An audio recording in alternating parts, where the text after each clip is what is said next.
What's going on? What's going on? What's going on? You already know what time it is, man. You're in the BirdCage with your boy, the historian. We got a hot one for you tonight. So we're going to go ahead and get this thing started. We got folks in the back in the building. The magnificent BirdCage crew is going to join us. And we got a special guest tonight. But before we go ahead and hit that special guest for you guys, go ahead and hit that subscribe and that like button for us so we can make sure we got this thing right. So without further ado, I'm going to go ahead and bring in my special guest as after I bring in the magnificent BirdCage crew. We got Graybeard and we got K-Dub. What's going on, fellas? How you doing? How you doing? Good to be in the building tonight. Graybeard, good to see you. Great to see you, historian. Let's get into it. Always. Yeah, and then we got a guy that's coming onto the show right now, first timer with us, but he has his own podcast. You know, he's really extended family to me. He grew up with my family, which I didn't find out until the other day. Right. And so it's a cool thing. And that's how you know Atlanta is a big, small city because everybody knows somebody that knows somebody. Always. So welcome into the stage for the first time and into the cage, not for the last time, but for his first time and hopefully for many more. We got Stephen J, aka Mr. Check Downer, in the building. What's going on, Steve? You're muted right now, so we can't hear you, brother. I said, what's going on, man? Glad to be here. Love to chop it up. Man, we happy to have you in here, man. This is a first time, but it won't be the last. So let's go ahead and get this thing started, fellas. So the first thing that we're going to do is talk about, let me make sure I get this right here so folks can see. Y'all go ahead and hit that like and that subscribe button for us tonight. But before we get to that, let's go ahead and I'm going to put out a few. It's a new segment we have, just a little something I'm going to run through with just some quick headlines and whatnot. We're not going to divulge into it, just something for the people to know before we get into the topics. So if anybody knows anything about a falcon, falcon is one of the most magnificent hunting birds in the world, one of the smartest birds ever. And one of the things that describes them is called, the word is called falconry. That is another term that describes hunting. Falcons have been used to hunt for over hundreds of years. So this part of the show is called the falconry because right now we're hunting for little topics that we have that's coming out with the Falcons before we get to the main topics. So this part of the show is called the falconry, where we give you little short tidbits. So today, the Falcons ended up signing Kenny Jenny as part of their international player program. He played with Kansas City before he came over here. He's still learning the game. He's still developing. A lot of raw potential, a lot of raw skill. Falcons went on ahead and took a chance with him. So he's going to be in the building learning and developing. Hey, we might have a jewel on our hands. And next, before we get to the last, next but not least, before we get to the topics, we have the Atlanta Falcons are bringing flag football into high school. You have 42 schools that are in Georgia that are going to benefit from this, and you're going to have 20 schools that are in the greater Alabama area that are going to benefit from this as well. What this does is this gives young ladies a chance to earn a college scholarship or earn money towards higher education for playing flag football. We all knew it as powder puff back in the day. That was what we called it in high school, but it's a little bit more respect to it now that is politically correct. Ladies flag football is starting to take off. And the best part about it is these young ladies are starting to get opportunities to further their education for playing in the game that they love. So congrats to the Falcons organization for putting that out there. And congrats to these young ladies who are going to have an opportunity to earn a higher education with that. So with that being said, I'm going to go ahead and slide this to the Dirty Birds topics for tonight, where the crew will be involved tonight. So first up, we all have heard it all this week. We've been in a spot where we sit back and look like, well, there's no need to cry over spilt milk. We need to just go ahead and put this out here. Kirk Cousins, his feelings have been hurt for the second time. I see you with that devilish grin over there. I know you're getting ready to start some stuff. I see it already. But let's talk about it. Kirk Cousins leaves Minneapolis because they're going to go in a different direction, and he doesn't want to have to mentor. He comes to Atlanta thinking that he's going to get a free ride, but let's be real. We haven't had a great quarterback room in a minute. And with that being said, he felt his management team feels as if he was blindsided because they took a quarterback. But here's the thing. The Atlanta Falcons had all rights to protect themselves from the money that they've invested into Kirk and bringing in Michael Penix Jr. for the future. And it's a business. Get out your feelings. It's what it is. Now, I'm going to let our guest start off with this topic, Mr. Stephen J. You know, you first to the table tonight, and then we're going to pass it to K-Dub and then Glenn. How do you feel as if we were covert about our moves from Kirk and also the media and everyone else? Because Kirk also has cost us for next year. So do you think us being covert was one of the best things that we could have done? Absolutely. I mean, you have to conceal your intentions. I mean, that's the game of life, unfortunately, but certainly in business. I mean, certainly if other teams would have known that we were drafting a quarterback, we wouldn't have gotten Michael Penix Jr., period. Other teams would have jumped ahead of us. And so the fact that we went out and guaranteed $100 million to Kirk Cousins, the fact that we didn't bring Michael Penix Jr. down for our top 30 visit at Flowery Branch, they didn't think we were going to take a quarterback. But you best believe that if we showed signs, meaning that if we had a backup quarterback like we've had over the past few years serving as our starter, teams would have targeted us and they would have gone up and they would have gotten Michael Penix Jr. But about Kirk Cousins has been playing with fire for many, many years. And he's come out really, really nicely, smelling like roses, getting paid. I mean, he's the highest paid quarterback, higher than Brady over his career. And so it's not like they fired the guy. It's not like they said, look, you have to compete with Michael Penix Jr. They gave him $100 million guaranteed. And so for him to be in his feelings is ridiculous. And I'm not saying that he is. We don't really know that. We heard how his agent responded. But this is nothing new. I mean, think about it. Players get cut all the time.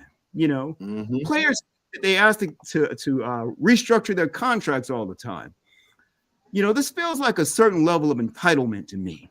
Okay. And I mean, this gross entitlement, because when you think about it, how are you going to feel some kind of way when I just guaranteed you a $100 million contract? I mean, seriously, it's in my interest financially for you to go out there and play well for at least 2 years. But in case you don't, or if you play 2 years and fall off, we have someone. And what people need to understand is that we've been in quarterback purgatory for many years. And I mean, I'm not just talking about Mariota and Ritter. If you look at the last 4 years of Matt Ryan's leadership playing quarterback here, we were 7-9, 7-9, 4-12, 7-9, if I'm not mistaken. Okay. So we haven't won more than 7 games in 6 years. So we need a quarterback. So we're investing heavily in a quarterback. And Kirk Cousins needs to relax. He got his money. If he wants us to shut up, and I'm using us loosely, go out there and ball out. Make it hard for us to come off of him in 2 years or 1 year, whatever they decide. Make it difficult for us to make that decision. Otherwise, relax, man. You're the highest paid quarterback ever. Okay, Dub. Yeah, man. I mean, check down and really stamped it. I mean, he said a mouthful, but I'm gonna try to piggyback off what he was saying. Is that Kirk Cousins just got to really just accept this role, because you got to think of what age was Matt Ryan before he fell off a cliff. He was in that right in the same age of range. So the key thing with me is what I'm thinking is the organization. They just really wanted to win now, and they wanted to have like the can. They want a now and later. They want to win now, but I want to secure my later. So that's what my indication and thoughts were. I mean, when you give a guy $50 million for each season, you basically give him $100 million for 2 seasons. You need to just be all on board with whatever we're doing. And also, I mean, he has to mentor and to develop this young guy. I mean, pay it forward. Somebody had to do it for you going through the ranks, because when you came into the league, if you wasn't he like a second or third round pick when Kirk Cousins came into the league? So someone had to pay it forward. RG3 had his injuries, but things had to happen for you to break into this league. So you understand what it is to try to break into the NFL. Don't do this guy a disservice, because he can't help where he was drafted or when he was drafted. All he knows is that's the situation that he's in. I think we paid you heftily and we paid you mightily, because the city of Atlanta is starved. It was starved for quarterback play. I mean, we had to give you that much money in guaranteed money for you to even think about the Falcons. That's why we basically had to overpay. We did overpay, but we had the money because of what Terry Fontenot did with basically getting this franchise out of cap hell. All the things, the roster moves, and the things he's navigated and maneuvered over the past few seasons. So kudos to Fontenot. I just feel like the organization knows what they want to do. They finally have a plan in place. It kind of feels funny that we have a plan. So I think that's why the fans are so upset. They so used to us just making silly moves, thinking we're going with what the media says. We don't have to go with what the media says. They kept it close to the vest. They did an outstanding job of not tipping their cap and letting anybody know. Nobody on this show thought we were going a quarterback at 8. So they did a great job of concealing the information, like you were saying, check downer, and not letting other teams be in on the know that we wanted to go quarterback, because I definitely believe somebody would have jumped us and went and got him, because it was like I think it was the Saints, Raiders. It was like 3, 4 teams behind us that really wanted Penix. So that's why they're going to poo-poo the move and down our selection, because they really wanted him. They know he was the best quarterback in this draft. I mean, that's just my opinion about it. I mean, I really wanted him, but I don't know what I was thinking or what I was drinking or what I was insinuating, thinking that he was going to be there in the second round because he was not going to be there in the second round. It was a So, run on quarterbacks early, so and he had to go take him. So Cousins got to deal with what he got to deal with in the situation because hey, you've been put in this situation. You got to deal with it. Be an elder statesman, and I just feel like he needs to pay it forward and train this guy up and continue to ball out the next 2 seasons and go try to go win a Super Bowl. You go win a Super Bowl, man. It's a mute point. He gonna have to sit on the bench. well, Glenn, go ahead because well, right before you go, no, we all on this panel actually said we would probably go quarterback, but not in the first round. We said we probably go in the Yeah, second round. All that's of what I'm us saying. said that. Yeah, that's what I'm saying. Not at the number 8 pick. I'm just saying Yeah, I didn't. Nobody said we thought we would go quarterback at 8 though. Glenn. Oh man, piggyback with K Dub and what Check Down had, man. For me, in my personal opinion, uh, I got to hear from Kirk Cousins before I believe anything. That's for first and foremost. You know, the media have been running with this since the off season, since after the Super Bowl about what the Falcons going to do, what they supposed to pick with the eighth pick overall. We've been hearing all types of narratives been going around the media world. So, I mean, I'm not gonna put too much stake into it, but if he is getting feeling, Kirk Cousins, get over it. We're paying you $180 million, $100 million guaranteed, bro. You already knew Minnesota was not going to pay you this type of money. That's number one. Let's just put that out there on the board. You came to Atlanta because you thought Minnesota was not going to pay you. Well, guess what? They weren't going to pay you. They were going to get their quarterback and try to give you that Minnesota Vikings discount, the discount that you didn't want. So therefore, you came to Atlanta, still get your money. The front office pretty much guaranteed you are QB1. They're just trying to make sure they have a contingency plan when you get ready to retire or God forbid you get injured again. We got somebody that can pick up where you left off and we can stand with in football games. Like K Dub said at the beginning. I didn't think we were gonna go quarterback at 8. I thought we were gonna go somewhere on the defense, preferably DN or a freaking cornerback or whatever, or even an offensive lineman. So Hmm. yeah, man, shout out to Fontenot and them boy. They kept their poker face all the way up until that pick was called in. So for me, man, it's a bunch of he say she say, man. And if Kirk, like I said, if Kirk Cousins is mad, man, just look at your bank account. I think you'll feel better with it after they go by. Well, so the next topic that we have coming up, what's going on, April? What up, April? The next thing How that you we have doing? coming up is we actually see that the Falcons ended up putting a claim in for Nathan Rourke. That's not really much of of noise, but that was a major topic that Adam Schefter brought up. So, in other words, we might be getting ready to get off the Heinicke train as a backup and just pretty much take that cap hit and have more money to pay these rookies. We'll take a hit, but it's not going to hurt us because his is under $10 million. That's not going to hurt us. And at this point, with us putting in a waiver, bringing this guy in, that means that Rourke and John Paddock are going to be fighting for that pretty much that bottom feeder spot. That's pretty much what they're going to be fighting for. Practice squad. But like I said, I'm at the point where we ain't even really got to get on Heinicke because this not. I just put the topic in here just to let everybody know what's up and which direction they're gonna try to go. But Heinicke's pretty much his days are done here in Atlanta.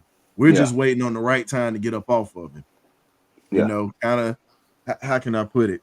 It's kind of like I'm gonna go back to K Dub, you and Steve and Gray Beard's days when y'all had house parties back in the day where y'all ain't have to worry about nobody shooting at the end of the night, True. till later. But it Right. was just like y'all sitting here getting that last slow grind on with a chick. You got that they got that begging joker Keith Sweat singing in the back, you know, Hey, let up, keep sweating. nobody. Well, I'm sorry, no, I'm sorry. How deep is your love? You got that going, and y'all thinking y'all finna have something going. They flip the lights on you, like, man, it's time for me to walk. This right here ain't nothing to look at. Time to go. Exit stage left.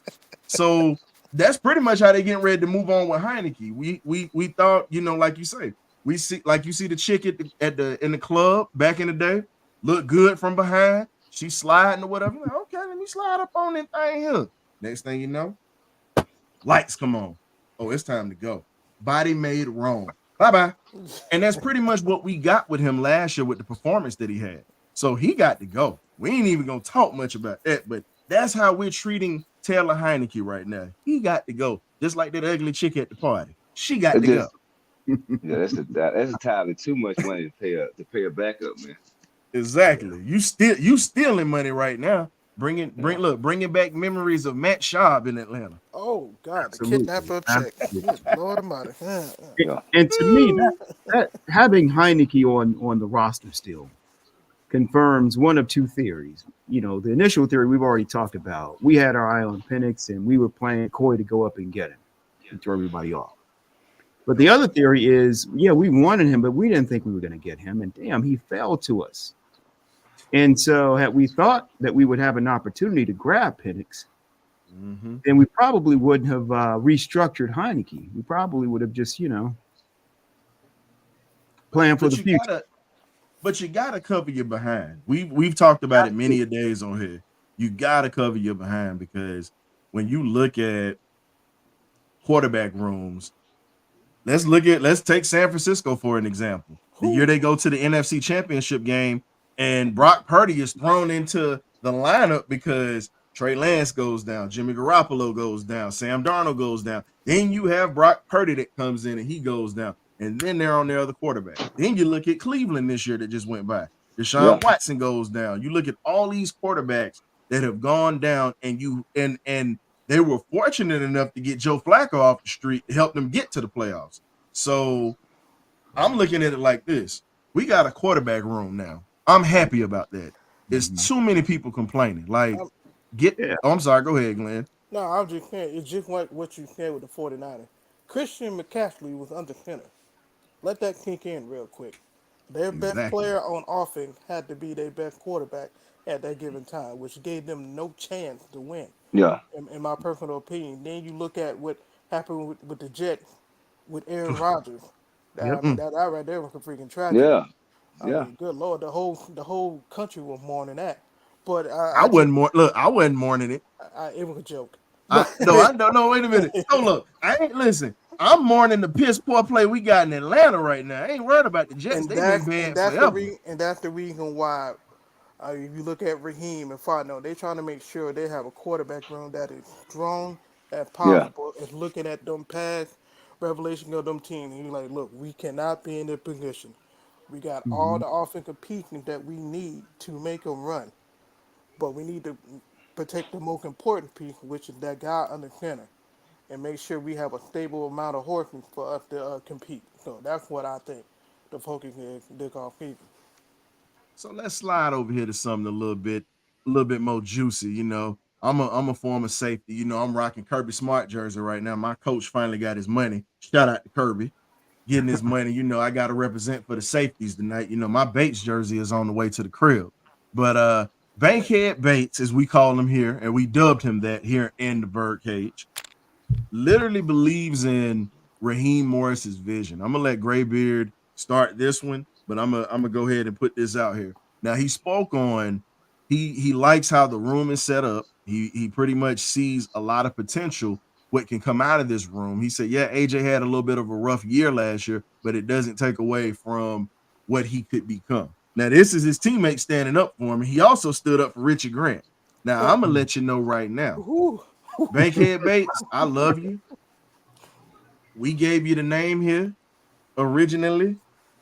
If you sit here on this Richard Grant train and he is bad, you're going to lose stripes for this. I'm letting you know that now. You might lose the nickname if Richard Grant does not perform, because you're talking about Richard Grant being a guy, but the man that needs to be starting is DeMarco Hellams. Let's keep that a buck. Hellams showed exactly why he should be starting, even though he was I'm gonna compare DeMarco Hellams to this, and you guys might remember this. You old school Falcon fans might remember this. I compare getting DeMarco Hellams in the second round to like the Washington Redskins grabbing Dexter Manley in the fifth when he dropped. That and let's be real, Dexter Manley started off on special teams just like DeMarco Hellams, and he was a gunner. and was coming down, laying folks out. That Then came he down gets on the on the field. field and becomes one of the best pass rushers. And you can look at his numbers. 2 or 3 years during the 80s or whatnot, he had more sacks than Lawrence Taylor. He was up there with LT and had better numbers than Reggie White as well. So that should tell you the type of player he was. And I feel like DeMarco Hellams has that type of same impact coming in that seventh round the way that he did. I just pray to God that he doesn't have the issues or the demons that Dexter Manley dealt with off the field. Yeah, So yeah, indeed.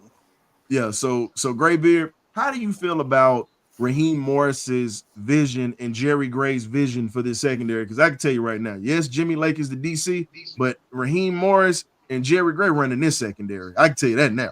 Yeah, I mean, I think for me, man, I have to believe in what Raheem and what Mr. Gray, because Mr. Gray has not failed me yet so far. He's been a diamond in the rough, but higher for this organization for me. And when I look at Jackie Bake, man, he just taking that role to being that voice in the locker room, that veteran voice in the locker room that we need. And he's sticking up for the player. He see what he see what type of potential that we got, but that potential got to match what's on the field. So with Richie Grant, man, it's almost like hitting the lottery. Sometimes, man, he'll give you he'll give you that play and be like, okay, where had that been? And then he'll just give us 2/4 of a half of, hey, this is why you're about to get cut. So I just think he's speaking life into him, might give him a little bit more confidence during the off-season workout. But because we don't see anything, we just see the game. We don't see how they work. We don't see how they are doing the film study. We don't see how they doing in training camp or whatever. So I just got to take their word for it. Jackie Bake, like I said, is becoming more of that vocal locker room, more of that voice in the locker room that we needed, along with along with my boy Grady and whatnot, son, that we've been lacking in this league. It's a strong veteran presence in that locker room. K Dub.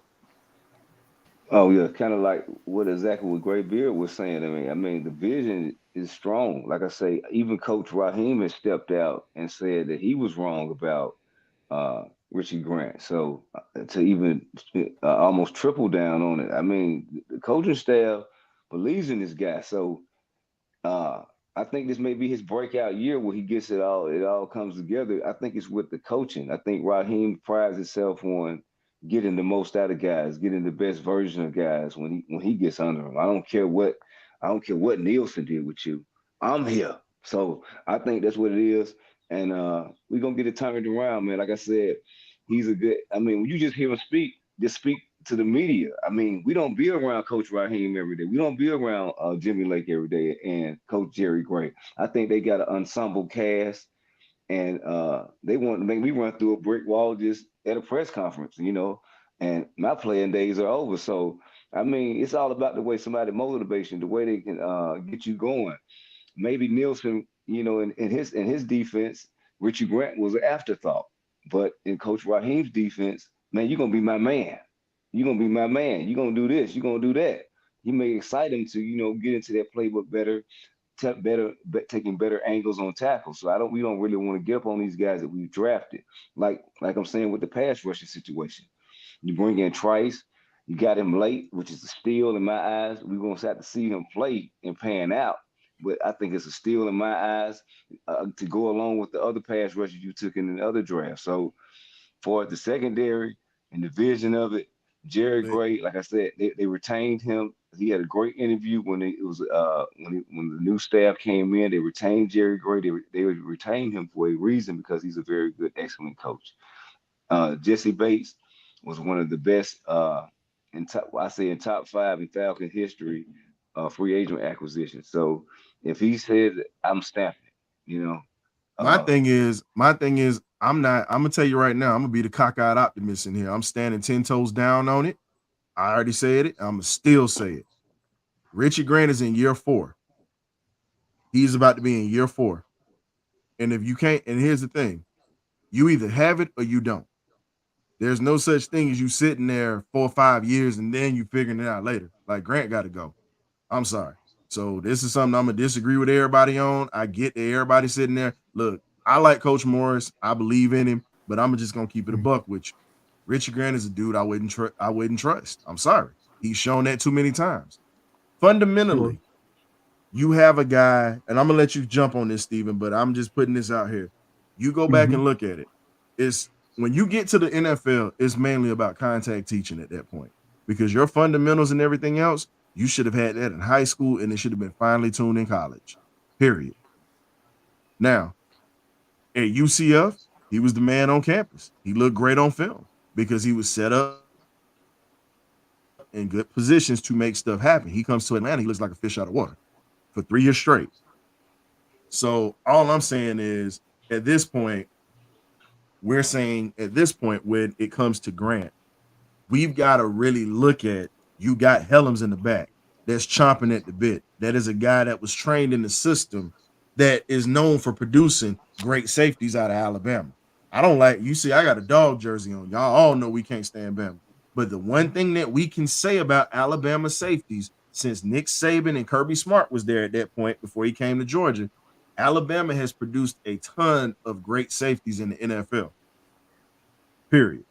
And my thing is, I would rather take a proven commodity over a guy that y'all still are hoping and wishing, you know what I'm saying, to come around. Because truthfully, the guy, like I'm always going to say it, and his numbers show that. Marquise Bell should have been here in Atlanta instead of Richie Grant. I'm still standing on that. So, and there's no debate on that because the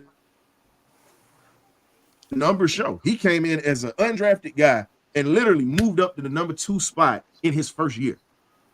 And that's unheard of for a guy that's undrafted to take somebody's spot like that. So Dan Quinn apparently saw what I saw and many others saw, but we, our scouting department didn't see. So my thing is, you got your Marquise Bell and Helms right now. Helms is a monster. But what you got, Steve? I don't have a whole lot, but I'll say this. It's amazing what new leadership, new coaching, new schemes can get out of some players. And I don't know if that's the case for Richie Grant. I mean, I probably stand shoulder to shoulder with people who are ready for him to get out of here. But at the same time, I don't want to make a decision on a player who's still under his rookie contract. We're going to a new scheme, and let's let him compete. Let's see what he does. I mean, the pressure's on right now. He can read what's going on in the press. He knows that people aren't happy with him. Can he perform under pressure?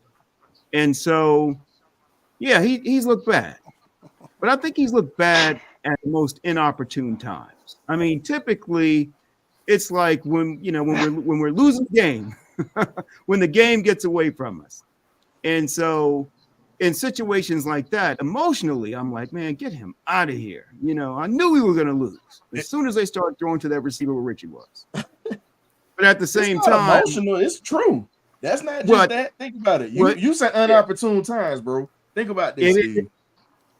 You say unopportune times. How many times do you see him missing tackles on running backs? You're the last line of defense. You're the free guy. Absolutely. As a safety, you're supposed to be the sure tackler. Outside of your middle linebacker and your strong side linebacker, you three are the main guys that are going to be the ones that's going to be causing the havoc. All the other bodies make plays too, but you're the free guy.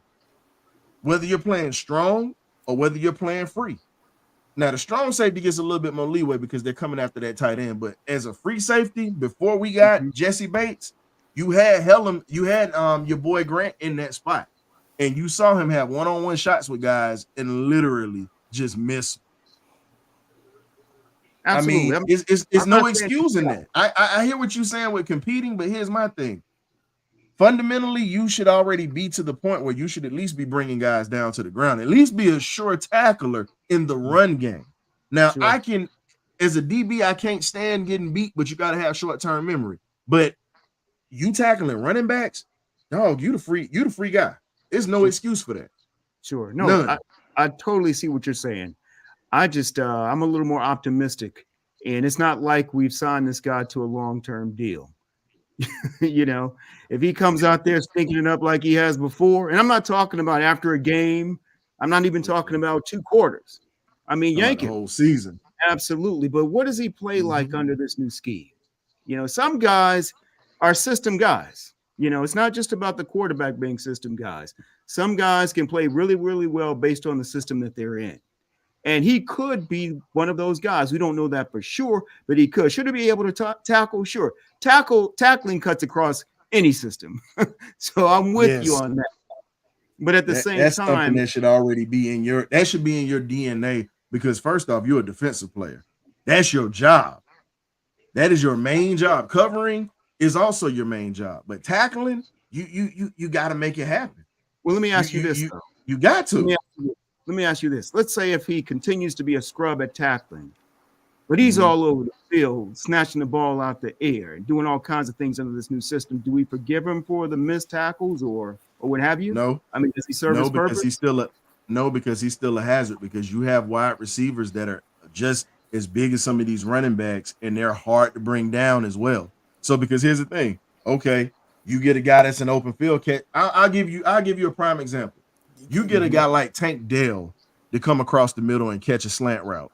Tank Dell also is strong after the catch. I'm just using Tank as an example. There are Sure. many big body receivers out here, or guys that are just, they might not be as physically imposing, but they're strong after the catch. They get yards after the catch.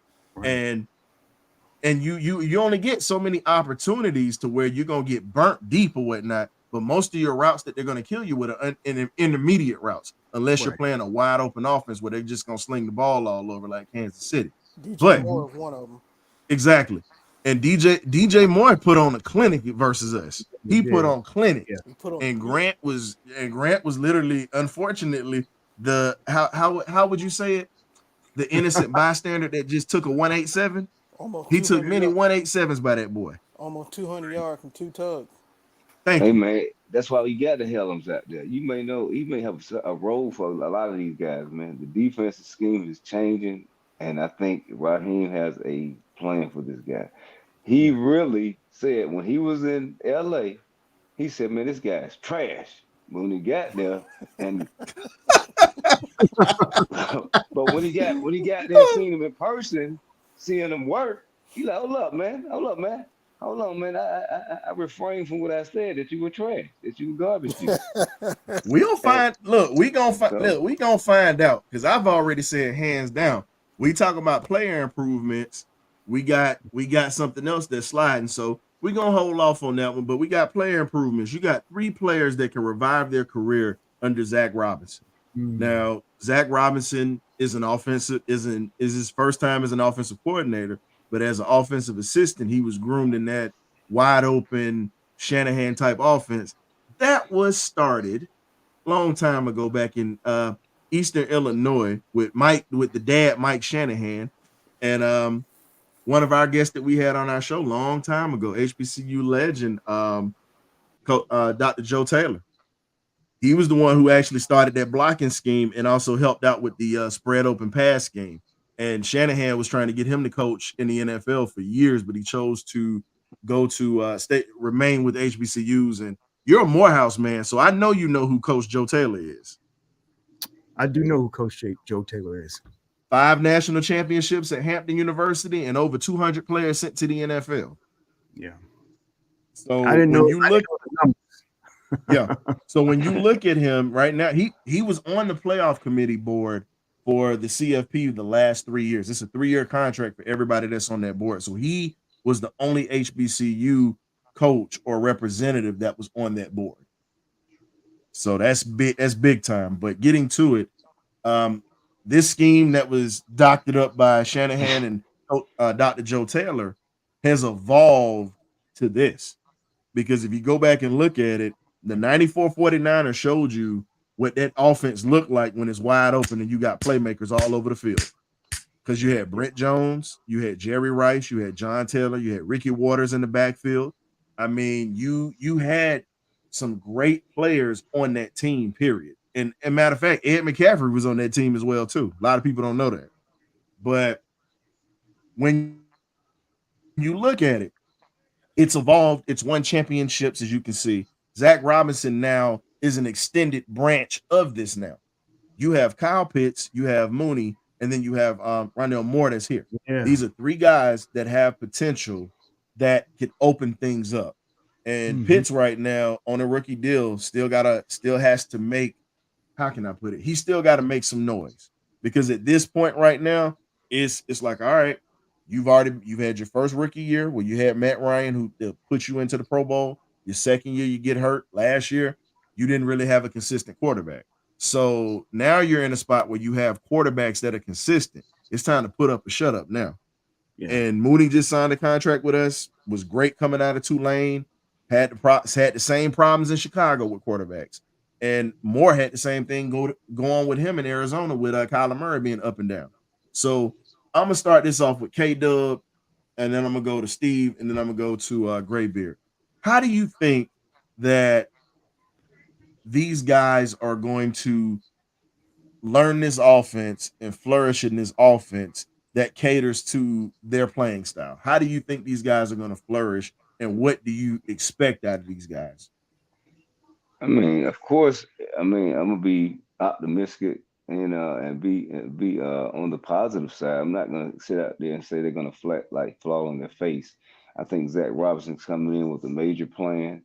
I mean, he was handpicked by Coach Raheem to come here. So I'm sure being around this guy for the last about 3 years, and having a close relationship with Zach Robinson, they've talked about secret little plays he's drawn up, things that we haven't seen, things that he has in his idea bag, being under McVay and being under a genius like McVay. So you know what I'm saying? Somebody under you always want to do their own thing. So I'm gonna, like I said, they target these guys. They went after these guys for a reason. Mhm. And these guys fit certain criterias in the offense that Zach Robinson's developing. He went after certain traits, after certain heights and certain weights, because you got to think this is a loaded receiver draft. But Mhm. he went after certain guys that already have been in the league, know how to run professional NFL routes, not guys that we may hope to be able to do it. Guys that have already been in this league, and they've spent the money in the free agent market to go get these guys. So and make trades and so forth to get these guys. So in my opinion, they did it. They went out and handpicked the coaches. They went out and handpicked the guys that they want, like Kirk Cousins, and the guys we brought in free agency. They were very strategic. It finally seems like the front office and the powers that be upstairs for the Falcons are doing things like they got a plan. I mean, it seems kind of weird because we always be like, man, they don't know what the hell they're doing, but it seems like they do know what they're doing now. But Yeah. we have to see it play out. I mean, I would pray, I would hope and pray that it's not, with 8 seasons in a row that we don't make the playoffs or whatever it is. I'm losing count now. So, I just Mm. pray that they get the city of Atlanta uh, back to the promised land, back into the playoffs, making a run for it, even if it's not a Super Bowl, but get an NFC championship. Give us something to hang our fucking hat on. Excuse me, I'm sorry. I didn't mean to say that one. Give us something to Hey, hang our no, give us something bruh, to hang our you hat. just Give voiced. us Listen, I know that slipped out, but you just voiced how most people are feeling. Y'all, but this listen, y'all you know got to forgive us for that. So the censorship that's on YouTube or whatnot, it probably will kick in, but we apologize about that. But hey, that's how we all feeling, because I've slipped on here and said it too. But yeah, but I was gonna answer his question. Um, Rondell is a guy that you can have that can play he can play the Y in the Z spot. He's not an X guy. He can play the Y and the Z spot. And you have to have somebody with the type of speed and the size and the strength to Mhm. come out, because he's a guy that gets stronger as the game goes on with yards after contact. That's what Rondell Moore brings to the table with 4.3 speed. Yep. So again, you asked, that's pretty much a bowling ball playing wide receiver. That's what that is. it just Absolutely. gives. I think it just gives Kirk Cousins those options. Like I said, man, if this guy was just throwing to Addison and Justin Jefferson. So he used to having weapons. Like I said, you get open, I can get you the football. It's like I said, having those weapons, having those options, and having this bright and brilliant mind of Zach Robinson that we've acquired. I mean, like I said, you're gonna see Bijan always in motion. This guy's never gonna be in the backfield like a regular running back. He's gonna be. This is a lot of motion in this offense. So you're gonna see a lot of moving around, a lot of moving parts. It's gonna be exciting, man. But like I say, give us something to hang our hat on. Uh, I would love it. I would love for it to be a Super Bowl, man. But just give the city something, especially with paying you $100 million up front for 2 seasons. Because Yep. I'm a strong believer in that third year. Michael Penix, he's gonna be chomping at the bit this year. He's gonna see a lot in the preseason. So the fans will get that glimpse that they need to see. If they wasn't on board when we picked him, they're gonna be on board by week 1. Because this guy's got it, man. Well, William, you're gonna be. Go ahead. Sorry, I thought you were done. I was getting ready to answer William's question because William was talking about Grant. Go ahead, I'm done. We get it. We get it, William. But you got to understand this, man. It's about business at this point. He's getting paid more money than Helen, so they're gonna have the guy that's making the most money on the field opposed to the guy that's better. At this point, I can't stand it. I don't like it either. But guess what? This is something that you just gonna have to deal with, and you just gonna be in your feelings with for a long time. So if I was gonna say you might as well go ahead and stay pissed off about it, but because he's not going to the bench unless he gets hurt or something catastrophic. A major catastrophe happens. So, hey, shout out to the Dixon Way. They coming through here, hitting us up with the Dixon Raid. What's happening? Hey, what's going on? Y'all check out our extended country cousins, as we would say, Larry Dixon. Some of the best content in the sports world, not just on YouTube, in the sports world. He gives it to you raw. Covers the Falcons, the Dogs, the Braves, the Hawks, and even his wife's old sorry Gators. I had to put that plug in for you, Larry. You always hitting us up. So thank you guys. And then we also got Winston Thornton. Y'all check out the eye test with John, the cricket letter I'm sorry. I was gonna say cricket letter, but you know what? No, he's a jackleg preacher. That's what we call him here. Oh yeah, John Harris and those boys out there, man. So let's get back to it. We got one more. We got a few. Actually, the next thing that we're getting ready to cover. Undrafted free agency spotlight. We always got to bring you a little something for the people to see. So can I hop on that last topic just for one quick second? Yeah, go right ahead. Go ahead, man. yeah. Is there something that when you think about the Falcons offense over the last few years, we've had big receivers, but we really haven't gotten a lot with the yards after the catch. We've been missing speed, and just give you some perspective. The 2 receivers that you talked about that we just picked up, they're now the fastest people on the team as far as offense. Mm-hmm. So Darnell Mooney runs a 4.38. Rondale Moore runs a 4.33. Kyle Pitts is at 4.44. Bijan Robinson is at 4.46. Drake London's at 4.58. Let's see. The last and Tyler Algiers at 4.6. The last speedy receiver that we had, that we used in limited fashion, was Damiere Byrd. And I don't know if you all remember, even though we had to, work our way through the Mariota years. I don't know if you remember, or Mariota year. I don't know if you remember Mariota when we played the Panthers the first time. Mariota hit Byrd on a slant, and he took it. I mean, he just took it to the house. Nobody expected it. And then when we played Cincinnati, right before halftime, Byrd went for a bomb and Mariota hit him. He outran the defenders. And so what we've been missing on this team is speed. We need some speed. Byrd was 4.28. It's hard to replace that. But at the same time, we have Rondale and we have Darnell Mooney. And Darnell Mooney, I don't know if you guys have had a chance to go watch his highlights, but he's made some acrobatic, just unbelievable catches throughout his short career. So I just wanted to add that in. We have some speed on the team now. Hold up. Now, William, see, you're bringing up some points, but here's the question I got for you. Because you're saying, and this is the most that I've had my guy. Now I know that his Medicaid is kicking in right now. That morphine damn sure kicking in right now. Because you talking out. Hold up. You know what? I didn't want to be like this today, but I'm getting ready to have to do this. Ladies and gentlemen, you know what? The return of the bad guys. Oh Lord. Razor Ramon is in the building. William Avery, you brought this out of me, my guy. You know, Chico, I got to tell you just like this, man. William, you have to understand this, bro. Rondale is definitely a guy that is going to get that slot spot. Cordell Patterson's not here. You got Drake on the outside. Mooney's gonna be your number 2. Who else are you gonna have as that number 3? Rondale Moore is very consistent when he has the ball in his hands. That is gonna be your number 3. The kid out of Illinois is not even gonna sniff the field yet. He's got to make it. He's actually got to make it. He's just got to make it. Special teams, man. Yeah, he's got to make it on special teams first. Somebody was playing Uncle Shay in the back. I don't know where that came from, but you have to understand he's got to make it through special teams first.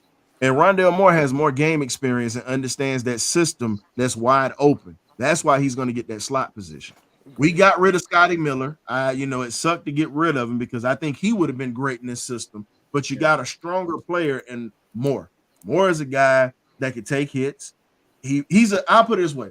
He's a poor man's Amon St. Brown. That's what he is. Best way to describe him. He's just a little short. Like I said, these guys were handpicked, man. I'm saying we knew what we kind of guys and players we wanted. We let go of Scotty Miller for a reason. I mean, these are guys that Zac Robinson wanted, man. He wanted speed.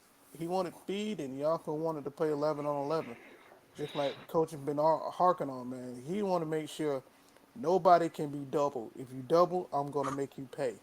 That means we got more options with running back with Bijan and with Tank Algier and whatnot, especially with Bijan moving into motion and whatnot.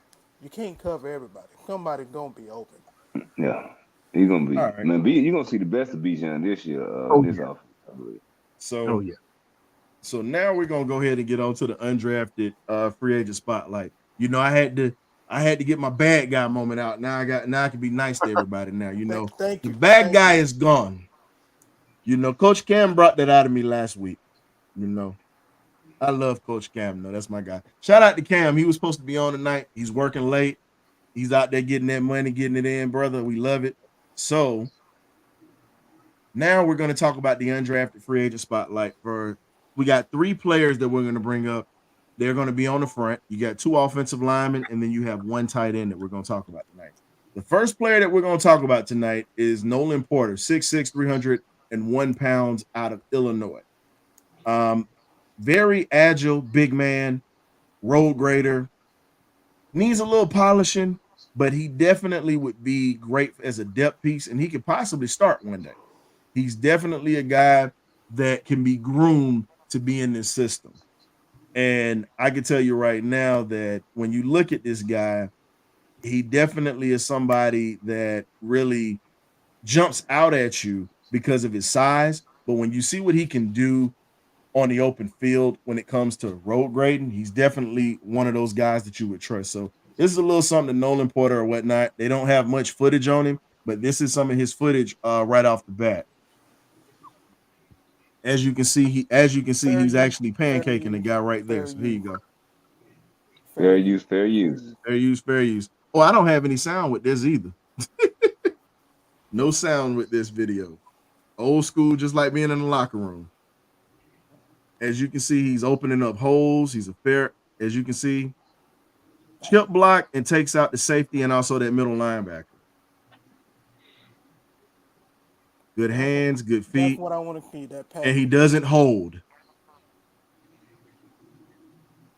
This is one of our undrafted free agents that we're going to be taking, and he's going to be a great depth piece, as you can see. He's pulling. As you see, he kicks out, and he actually filters very well. Yeah, he'll be doing a lot of that in his offense. Exactly. And as you can see, he pancaked another guy. Comes around, fills the hole, opens up, and he looks for contact. That could be a steal. That is Nolan Porter right there. So I want to hear you guys' opinions on Nolan Porter with this guy. Like I said, I mean, I think he could possibly be a steal, but you got to be able to crack these rosters. But we need offensive lineman help. If he can play multiple positions, if he's able to do that and find a way to stay on this team, man. I wish him the best of luck. He looked like he got a pretty good film coming out of the school he came out of, man. So Uh, I'm wishing the best for him because we need help along this offensive line, and we really didn't draft like that for the offensive line. So if he could come in and help us out and be a rotational piece, at least be a rotational piece that can come in and help us, that'd be great, man. Because we need all hands on deck to go win the Super Bowl. Everybody counts, man.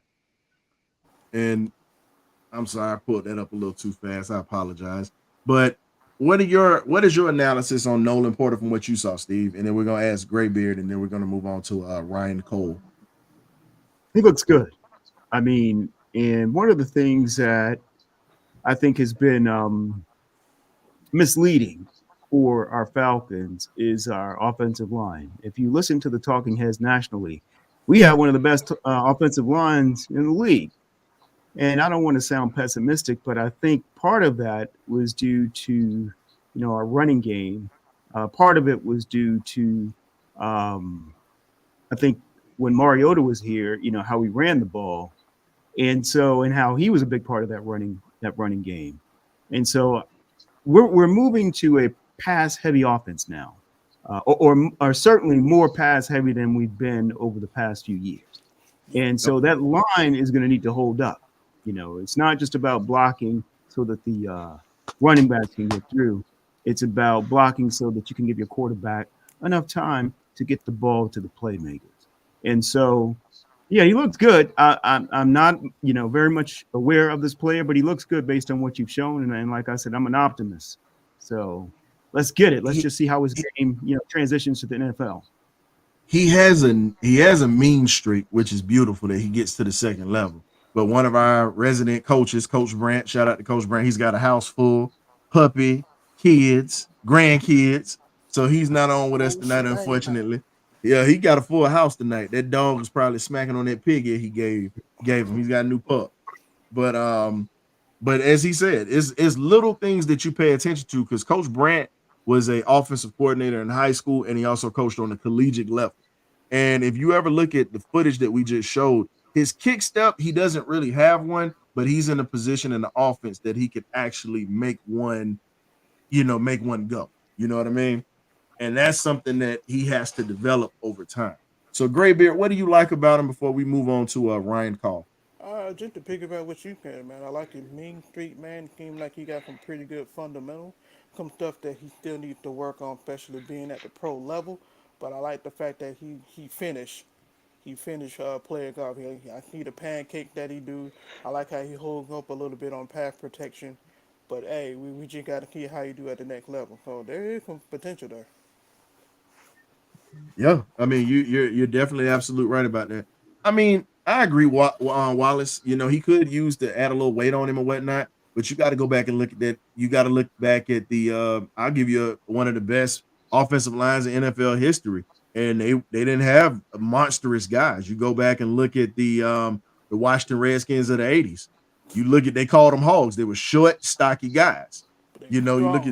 You look at Joe Jacoby, Joe Stark, and those boys and Russ Grimm and all those guys, they weren't that big. They were 300, heaviest was probably about 300 pounds, but they could move, they could pass block, and they kept everybody up. But I definitely agree with you on that. I think maybe at 315, about 315, I think he would be good because you still want to have him to where he doesn't lose any speed or athleticism when it comes to kicking out and getting to that second level, knocking out linebackers too. What So about I definitely agree 305? with What about 305 or 310? you. Mm-mm. Want him at 315 315? because you got to remember he's going to lose weight during the season. True. So if he's at 315, he loses weight or whatnot.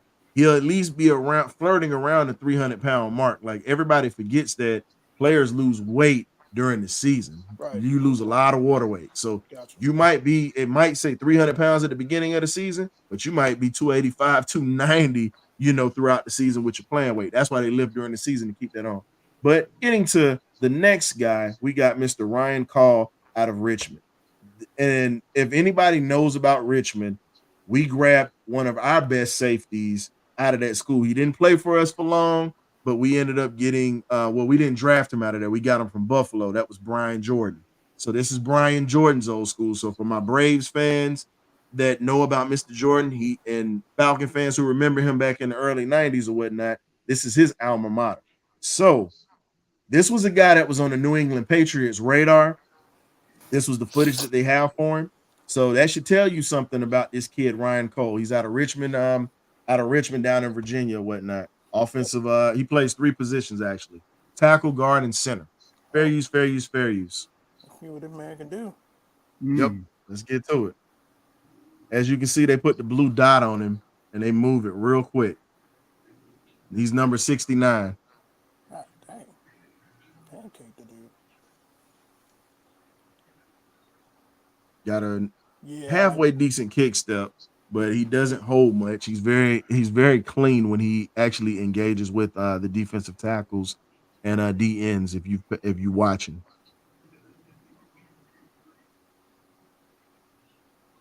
He's strong. I like that. Yep. He's a good mirror, defender.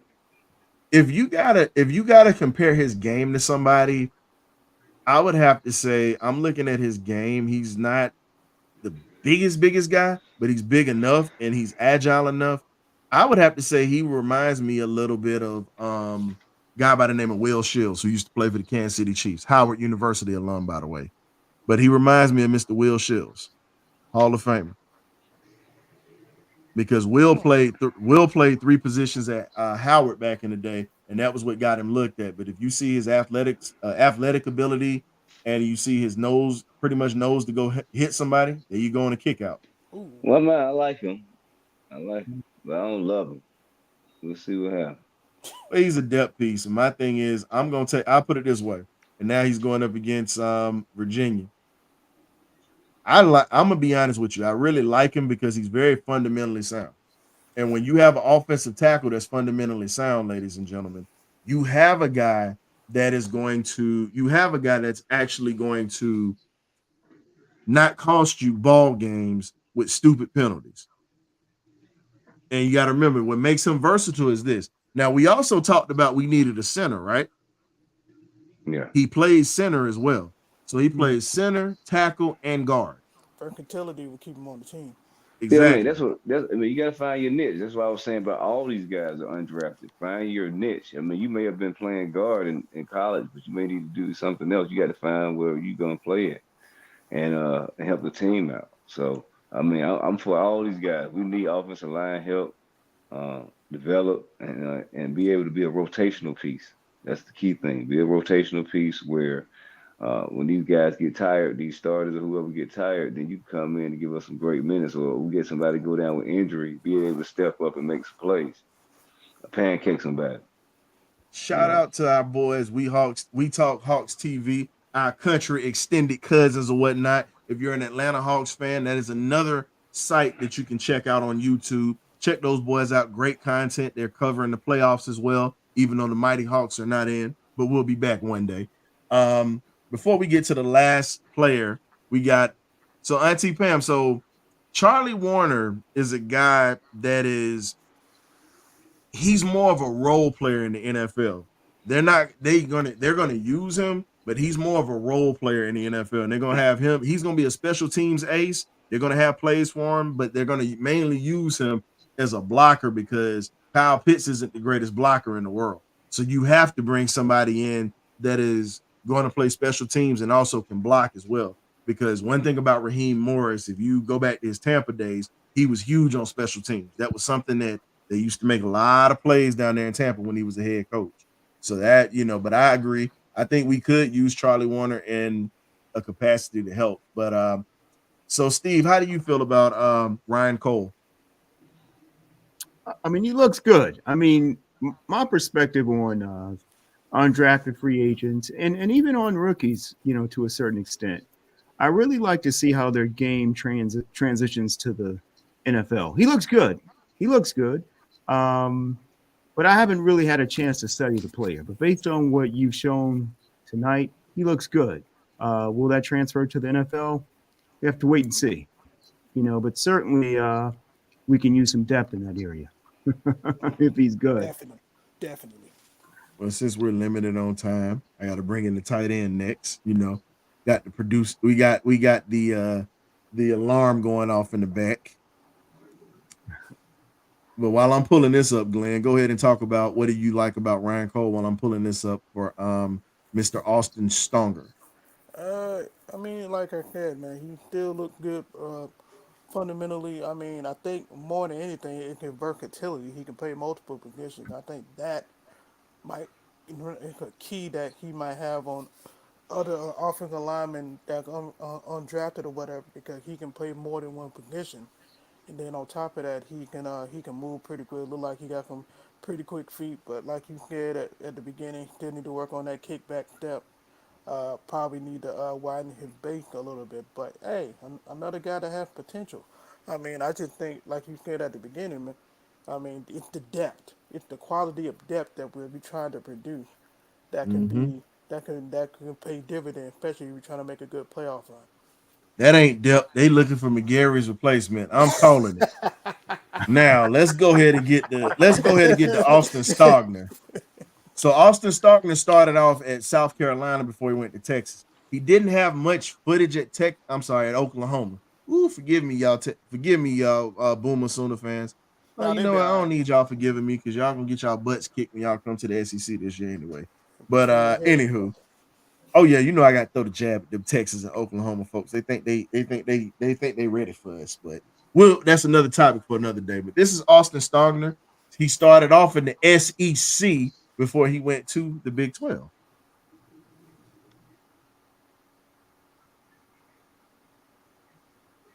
Big guy.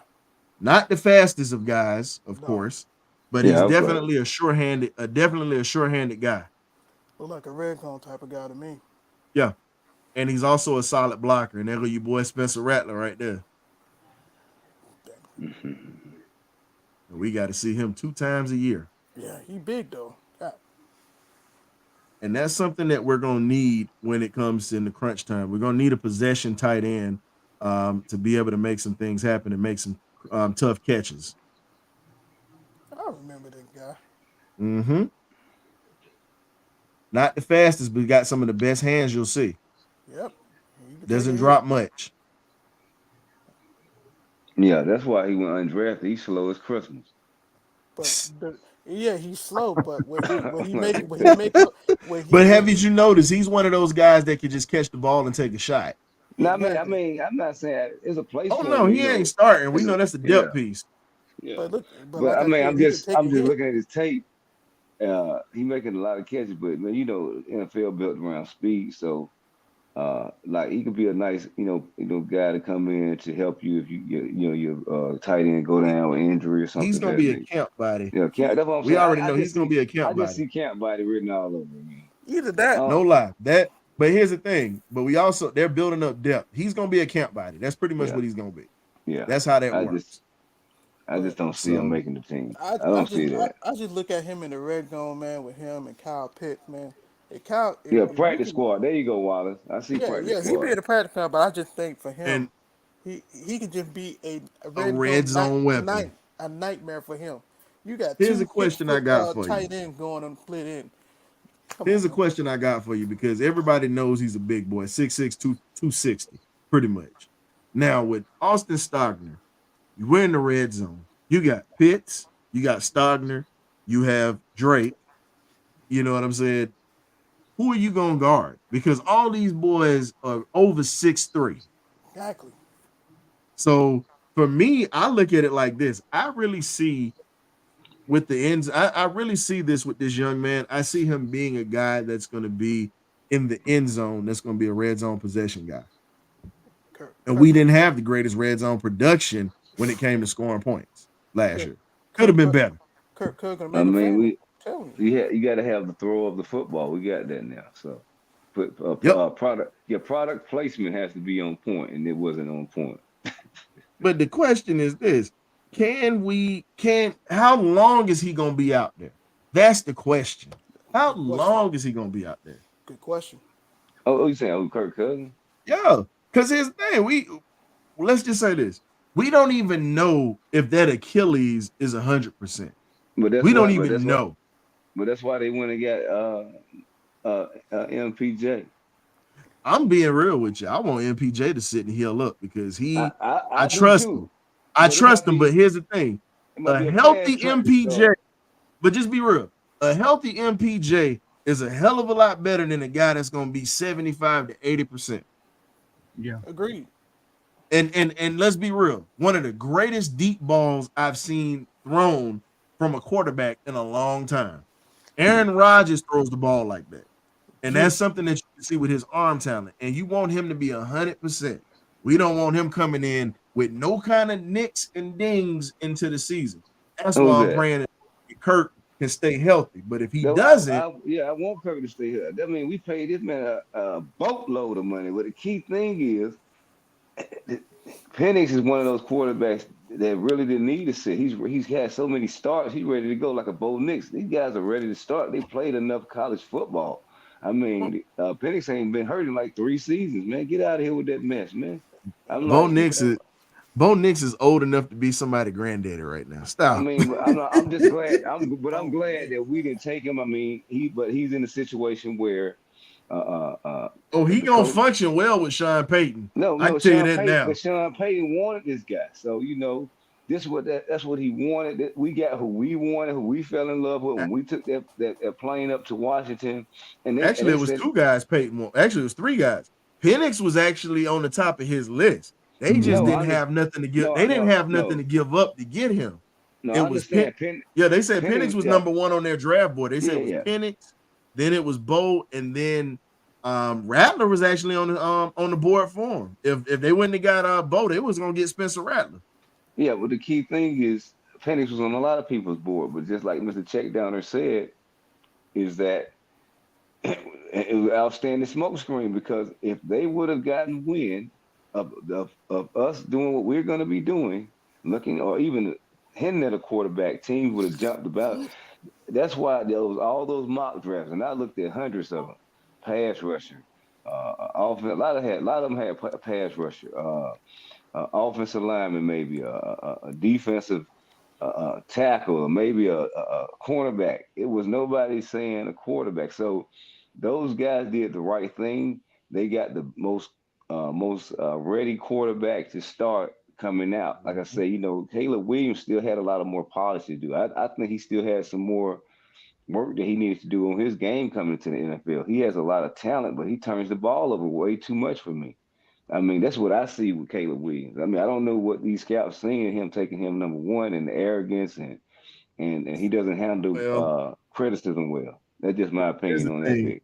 Well, here's the thing. I think we got the best quarterback in the draft, but we got him due to, his injury history, and which is sometimes you got to have a little bit of something to get some. So I feel like we're the lucky ones in that aspect, and we did the right thing, man.